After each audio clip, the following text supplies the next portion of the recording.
अब 10वीं कक्षा पास करने के बाद छात्र आयुर्वेद डॉक्टर बन सकेंगे। इसके लिए 12वीं पास करने की जरूरत नहीं होगी। भारतीय चिकित्सा पद्धति राष्ट्रीय आयोग की नई अधिसूचना के अनुसार 2025-26 सत्र के विशेष पाठ्यक्रम में छात्रों को एमबीबीएस में सीधे प्रवेश मिलेगा और इस बदलाव के तहत 12वीं की अनिवार्यता नहीं होगी और 10वीं पास करने के बाद छात्रों के लिए एक अलग से नीट यूजी परीक्षा आयोजित की जाएगी, जिसमें भाग लेने के लिए न्यूनतम आयु 15 वर्ष रखी गई है। इस पाठ्यक्रम को सफलतापूर्वक पूरा करने के लिए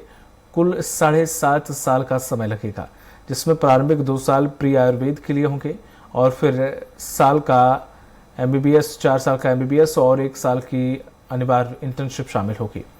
प्री आयुर्वेद के दौरान छात्रों को संस्कृत आयुर्वेद परिचय के साथ अन्य महत्वपूर्ण विषयों की शिक्षा दी जाएगी, जिससे उन्हें आयुर्वेद का मजबूत आधार मिल सके और यह निर्णय खासकर उन छात्रों के लिए लाभकारी होगा जिन्होंने 11वीं 12वीं में बायोलॉजी का अध्ययन नहीं किया था।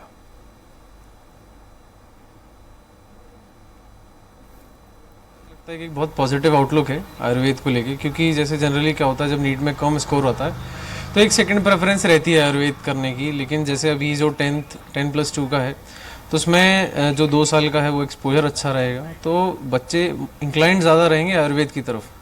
अभी एक ये एस्केप हो जाता है कि चलो एमबीबीएस नहीं मिला तो आयुर्वेद कर लेते हैं, बट अगर ये चीज़ अगर इफ़ेक्टिवली अप्लाई करें तो बहुत पॉजिटिव भी है। लेकिन जैसे अब ये चीज़ है कि इसको मेन स्ट्रीम में लाना थोड़ा सा मुश्किल है अभी, क्योंकि बहुत सारा नेगेटिव पब्लिकेशन हो रहा है, इसका पब्लिसिटी हो रहा है। टाइम लिमिट तो सफिशिएंट है, बाकी ये एक पॉजिटिव आउटलुक में ही देखना चाहिए, क्योंकि क्या होता है कि जो हमारा आयुर्वेद का सिलेबस है वो मेनली संस्कृत बेस्ड है, श्लोकाज एंड ऑल हिंदी बेस्ड है। तो हमारे जो स्टूडेंट्स आते हैं मेनली जो नीट पास आउट करके आते हैं, तो उन लोग जो इंग्लिश मीडियम के स्टूडेंट्स हैं मेजॉरिटी जो आते हैं उनको बहुत सारी डिफ़िकल्टीज फेस करना पड़ता है कि एकदम से इंग्लिश मीडियम में पढ़ रहे हैं और एकदम से सारा हिंदी आउटलुक आ जाता है पूरा। तो वो भी एक पॉजिटिव रहेगा कि 10th क्लास के बाद से वो प्रिपेयर्ड रहेंगे कि हमारा सिलेबस है, ऐसा ऐसा है, हमें ये चीज़ें पढ़नी रहेगी। तो एक अगर मेंटली प्रिपेयर्ड रहेंगे तो वो आके यहाँ पे ईजिली सेटल हो पाएंगे।